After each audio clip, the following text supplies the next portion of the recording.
bracelets, inviting people to use them as a tool to eradicate complaining from their lives. His idea exploded around the world, and to date, nearly 10 million purple complaint-free bracelets have been sent out to people in 106 countries.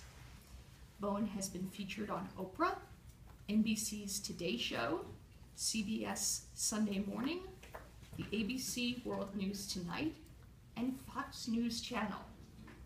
He has been featured in hundreds of newspaper and magazine articles, including People Magazine, Newsweek, The Wall Street Journal, O Magazine, Self Magazine, and Chicken Soup for the Soul. Bowen personally presented the 6 millionth complaint-free bracelet to Dr. Maya Angelou, and she contributed the foreword to one of Will's books. Bowen's books have sold millions of copies worldwide and include such titles as A Complaint-Free World, Happy This Year, and To You, Love God. Bowen was a member of the downtown Seattle, Washington Toastmasters and has gone on to become a professional speaker addressing audiences, including Fortune 20 companies, the $1 Million Roundtable, and city governments. He has spoken to groups of people in the United States and Asia as large as 4,500 people. It is now my pleasure to welcome Will Bowen.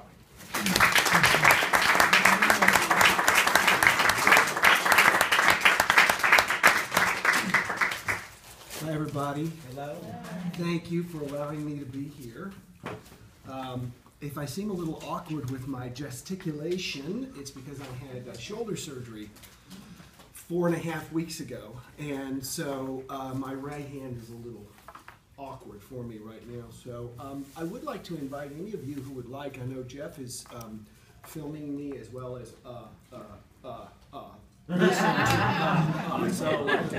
filler words.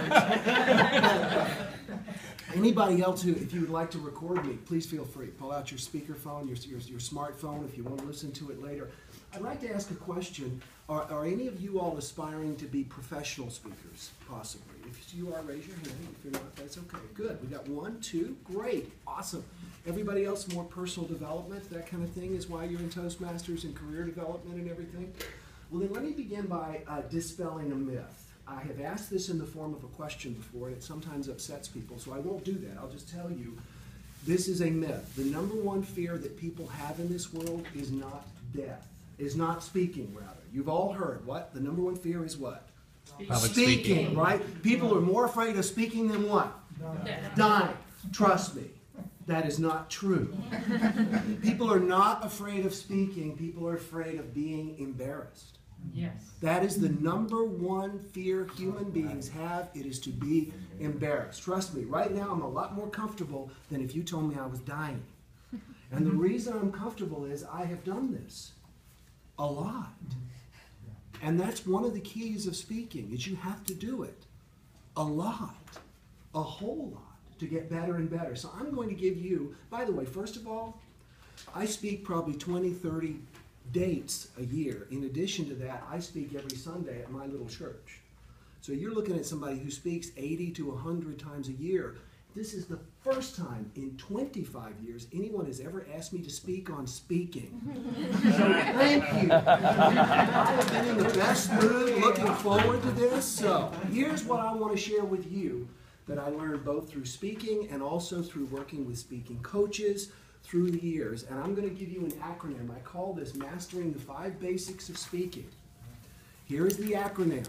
The acronym is SPEA. Anybody want to guess what the other? K. Exactly. So here's what the 5 basics of speaking are. #1, the S stands for stand like you own the space. Stand like you own the space. If you don't believe you belong to be there, nobody else believes you belong to be there. How do you do that? You start by owning the space in front of a mirror, I have spoken to a lot of mirrors. Stand until you feel comfortable with what you're saying in front of a mirror. Then get somebody. My fiance, Marty, is my worst critic, and I don't mean that because she criticizes me. I mean she doesn't know how to criticize me. All she knows how to do is everything I do is great. Find that person and then get to where you own the space with that person. That no matter what you do, children are great at this, by the way. I used to practice, back when I had horses, I used to stand and practice in front of my horse. I'm not kidding you. I would put food in the stall and let the horse stand there, and I would practice. Now, the worst part, he stood there with a long face the whole time. So that didn't help. But get to where you own the space, and that only comes from doing it, looking for opportunities, doing it one-on-one, doing it in small groups, volunteering to do it, speaking.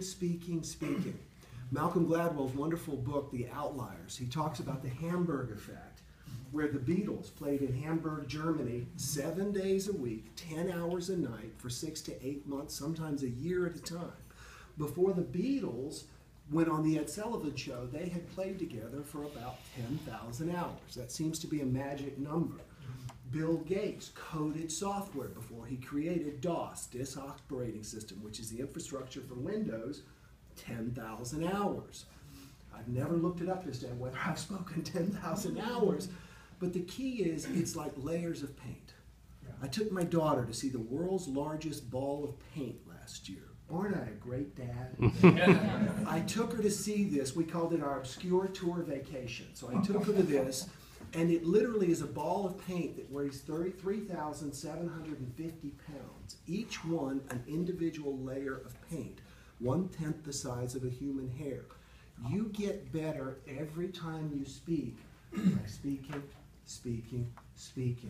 And when you see great speakers, aspire to be like them, but don't compare yourself to them, because what you don't understand is the 10, 50, hundreds of thousands of hours that they've put into it. Nobody on top just landed there, okay?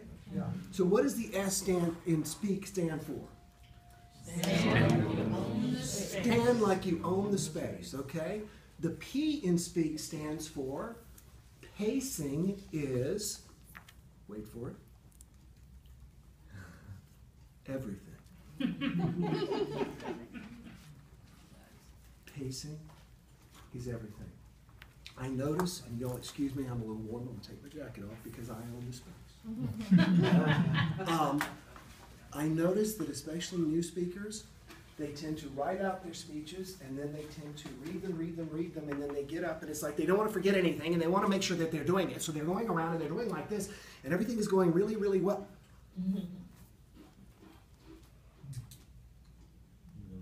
Now, which just got your attention? This is one of the hardest things a speaker can do. And that is to speak slowly and to speak softly. We tend to think of all the great speakers and all that. Quiet gets people's attention. Rumi said that the language of God is silence. Everything else is poor translation. Sometimes you've just got to be quiet, and sometimes you've got to not only vary what you say in passion and intensity, but sometimes you have to do the hardest thing for a speaker, and that is shut up. And you do that for two reasons. Number one, it allows some people to catch up. There are some people who are really listening to and trying to take in everything that you've said, and it gives them a chance to breathe, and they go, ah.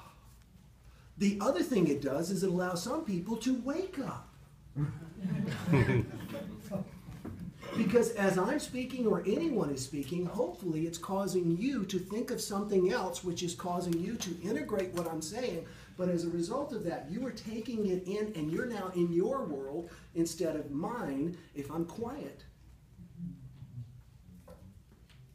There's something inside of you that goes, wait a minute, what did he just say? And you come back. So pacing is everything. Silence, using a variety of different inflections is extremely important. So what does the S stand for in speak, friends?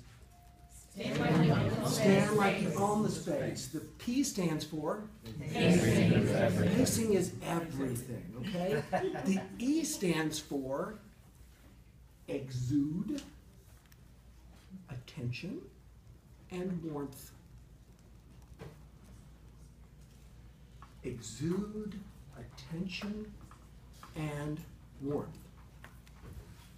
Now, why do you want to exude attention and warmth? Is it, in your opinion, beneficial to be charismatic as a speaker? Yes or no? Yes, it is beneficial, right?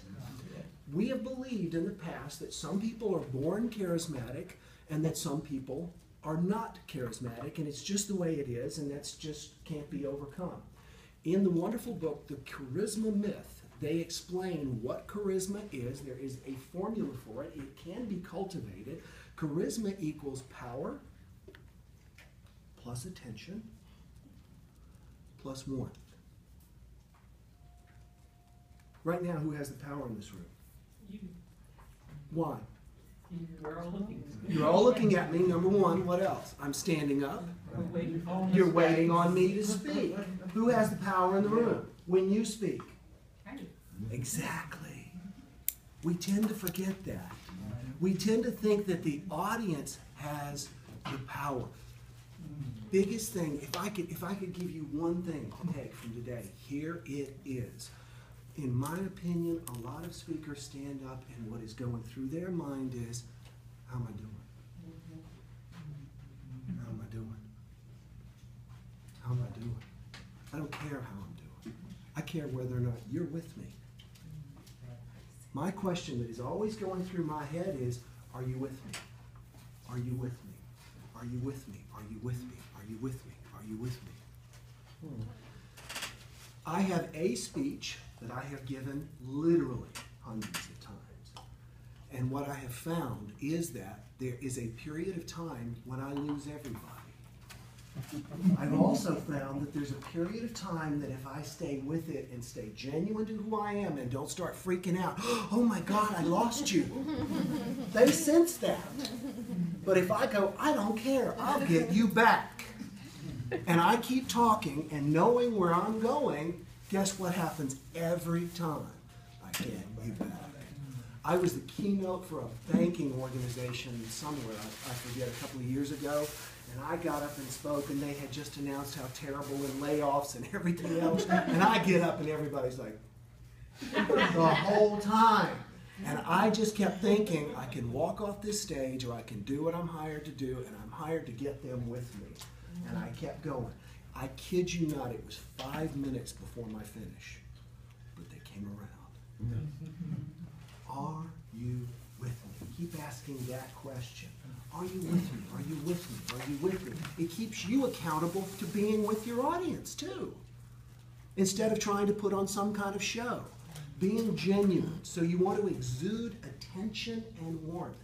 You want to look at people and constantly ask, are you with me? How do you exude attention? Through eye contact, right?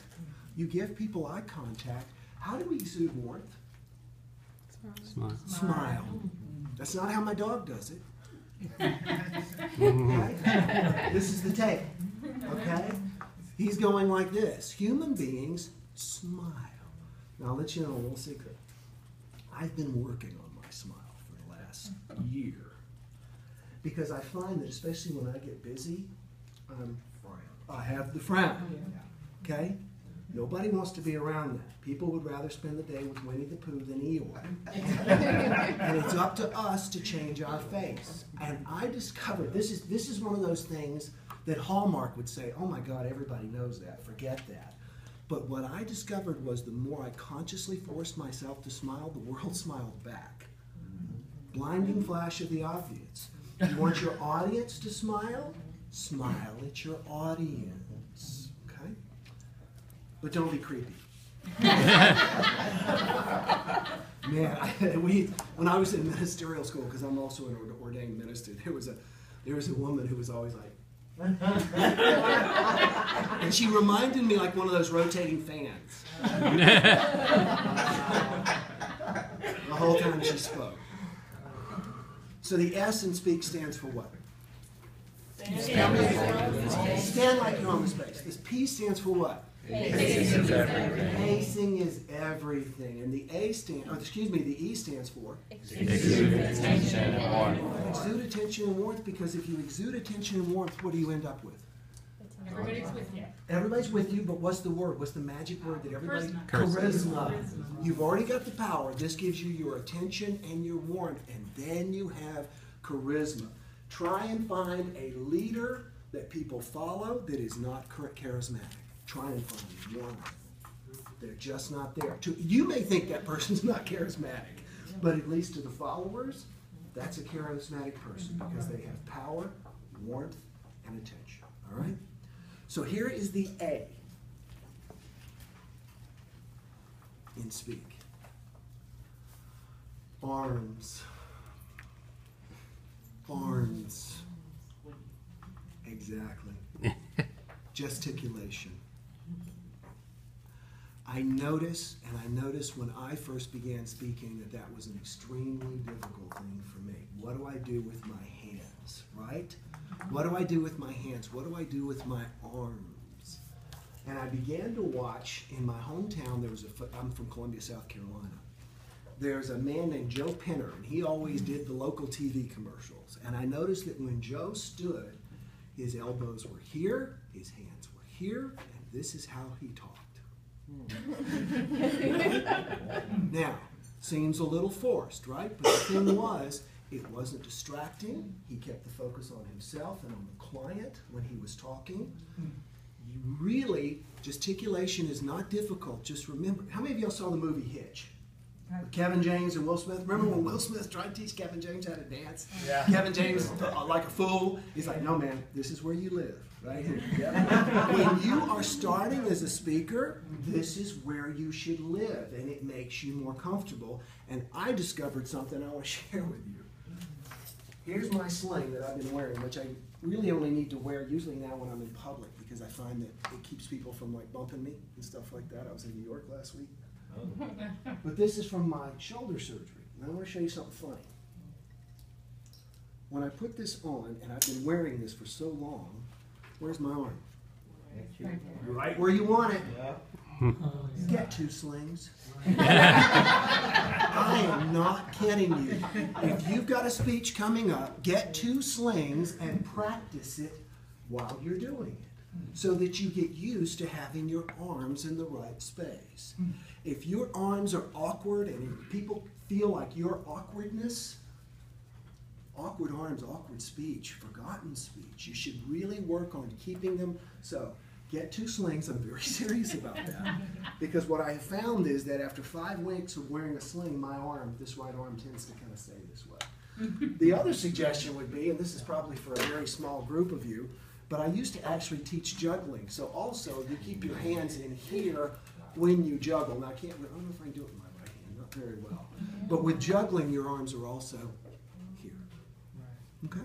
Very awkward, but also easily resolvable. So the S stands for what in speak? Stand like you're on the space. Stand like you're on the space. The P stands for? Pacing is everything. Pacing is everything. The E stands for? Exude attention and warmth. Exude attention and warmth. And the A stands for? Arms. Arms. And the K stands for, believe it or not, kindness.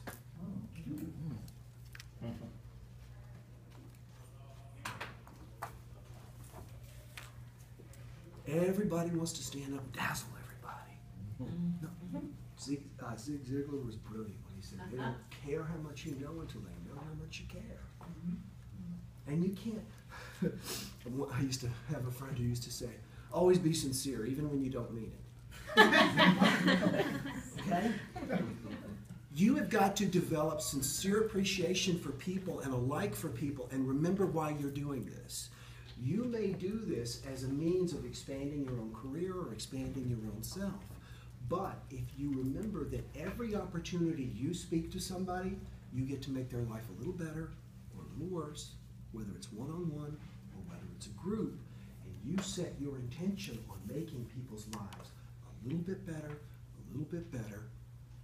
you're going to find people following you, you're going to find yourself becoming more and more successful, and you're also going to find your power growing. We don't command power. People give it to us. And they give it to us because they can tell we genuinely care.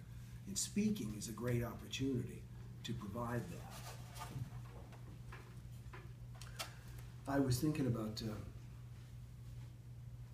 Michael Jackson, actually. I was in Tanzania when he died. I was helping build a hospital there. But it was such a big deal. Everybody came running out of this. We were actually giving blood one day at a blood donor place. They came out and said Michael Jackson had died. And then, of course, there was all the media. Remember, for months, it was Michael Jackson. One story came out about Michael Jackson, though, that really didn't get a lot of press, but it impressed me about Michael Jackson. Say what you will. This is something that came out that I thought was really interesting. A school had requested that Michael Jackson come and perform at the height of his celebrity. This was during Thriller. And so this high school had asked, and believe it or not, Michael Jackson agreed. He showed up. It was at an assembly. And he was going to come out and sing one song by himself. This is Michael Jackson. Do you know what he did? He got to the school an hour early, and he did vocal exercises as if he were singing at the Grammys.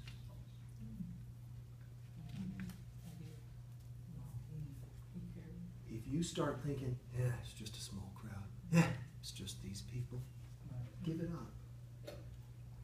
I spoke at a church in Sedalia, Missouri for 2 years when I was in the ministerial school. When I started, that church had 6 people. When I left, by God, I had grown it to 6 people. And every week I gave them 100% as if I was speaking at the Crystal Cathedral. That's really what it's about. It's about giving the best that's in you and sharing it with other people and discovering it along the way. So, what does the S stand for in Speak, please? Stand like you own the space. Stand like you own the space. The P stands for? Pacing is everything. Pacing is everything. And the E? Exude attention and warmth. Because they equal? Charisma. Charisma. The A stands for? Arms. And the K stands for? Kindness. Kindness. I forgot that for a while. I have to tell you that. Because what happened was I wrote this book called The Complaint-Free World, and all of a sudden everything just falls in my lap. I'm getting calls and all of this, and all of a sudden it's about the speaking business, and I'm getting booked and I'm getting this, and what do you mean it's only a town car and not a limo? I mean, it just gets crazy. I'm serious. And then I remembered why I do this. And guess what happened? When I started getting about all this, what do you think happened to my bookings? So you know what I started doing? I started giving bookings away. I started giving schools and nonprofits speeches in their cities, paying my own way to go there. And I did that 5 or 6 times, and guess what happened? All of a sudden, my phone starts ringing off the hook. Not from anybody who saw me speak there. It just sort of somehow unbroke the logjam of the universe. Kindness is what we're here for. I don't care what your job is. You're there to be kind to other people. And the kinder you are, the happier you are. Now, I have not even seen a yellow come up from my friend there, so I think we still have time. Friends, that's what I wanted to share with you. I would like to provide an opportunity to take a few questions. Does anybody want to ask me any kind of questions or anything? Yes. How many years did you speak before you really felt comfortable and stopped wanting to get sick before you went out in front of people? You know, it's funny. I read a quote from Steven Spielberg. Okay? Steven Spielberg has a ritual. Every morning when he goes to do the first day of shooting for a movie, he pulls over on the side of the road and vomits of nerves. So I always feel it a little bit, and that's a good thing. You don't ever want it to go away, but the more you begin to own that space and own that space a little bit, And the other thing is, the more you begin to allow yourself to be where you are, you know, a new person just beginning speaking, you know, the more you just, it's light, it's fun. And so, you know, I think that Toastmasters helped so much. But I did hire, actually, after I was being a paid professional speaker, I hired a speaking coach. She was $1,000 a day. And I thought she was going to hear me speak and say, "Boy, you're fantastic. I have nothing to teach you." 9 single-space pages.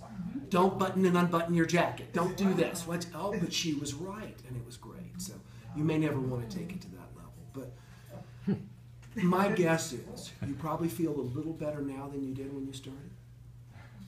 That's how it'll go. And you'll get a little better, feeling that way. Thanks. It's a great question. You had a question for me? Yes, I want to know, what was the moment in your life that you felt that you didn't have any reason to complain anymore in your life? The things that were, I guess, coming to you, I'll let you know when I get situations there. that you encountered. I'll let you know when I get there. I mean, there's a difference between having no reasons to complain. If that was the case, everybody would be complaint-free. The whole idea behind my idea is every time you complain, you switch your bracelet to the other wrist till you go 21 days in a row without complaining. Yeah. So you stop complaining. It doesn't necessarily mean that you have no reasons to complain. But I'm working on it. I'm on day 7. Okay. Excuse me, day 8. Yeah, I've done it actually once before, but with all my followers on Facebook, we're all doing it together. So. Yes.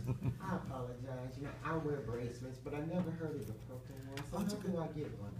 Go to a complaint-free. I tell you what, the easiest way is to go to willbowen.com. Okay.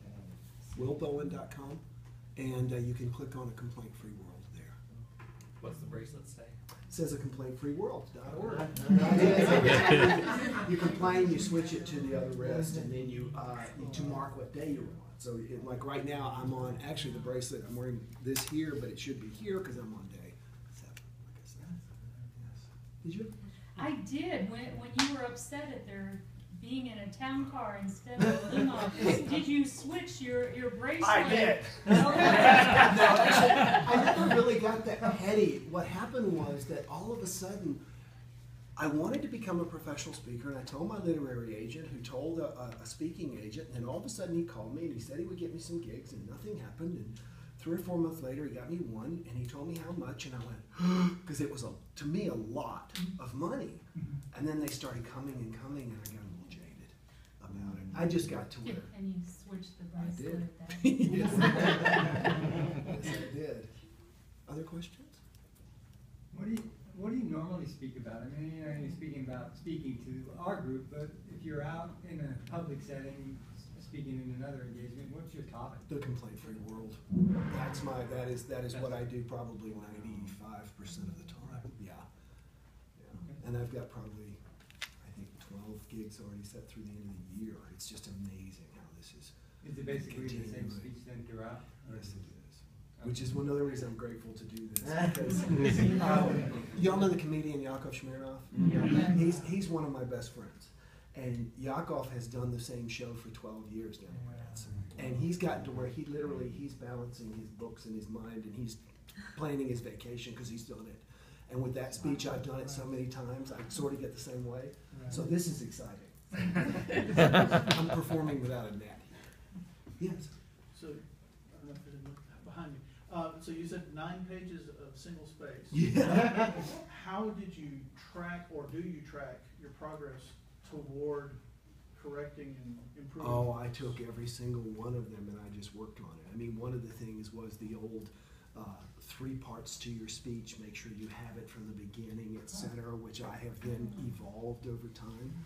But she brought me back to the very basics, and she commented on at that time how I was wearing my hair. She didn't like I was wearing a goatee, but it was gray. You couldn't see it. She was actually there when I was speaking to. That was that first night. My first big speech was 3,200 people, and they didn't have that. That means my first professional speech was 3,200 people, and they wanted me to have a PowerPoint, which I did. And unfortunately, they then had 2 clickers for me to use for the PowerPoint, and the 2 co-founders of the company came out. grabbed the clickers and left, and I stood out there in front of 3,200 people with no clickers. So I had to just keep saying, next slide, please. One more question. I've got a yellow light, and then I'll hang around if anybody, or yellow piece of paper. How do you keep the passion in giving the same speech so many times in the same year? I got, quickly I'll tell you this story. I got an email this morning. If I could find it, I would read it to you, from a woman named Yvonne. For the last 7 months, she has been following me on Facebook and reading my daily posts, which were inspirational. Unbeknownst to me, her daughter was dying at that time, and her daughter just died. And she wanted to thank me. And I had no idea what I was doing for her. So I have no idea what I'm doing for anybody. I just want to get out there and do. I always feel like when I'm speaking to one person. You've heard that, right? You're always speaking to one person. No, I mean literally, hopefully if one of you guys get what I have to say, that was a good day. Because most people, they got other things on their mind. But I'm always thinking, hopefully I'm helping somebody with what I'm writing, what I'm speaking, what I'm doing. And I love doing it. Thank you all very much. This is great. Congratulations.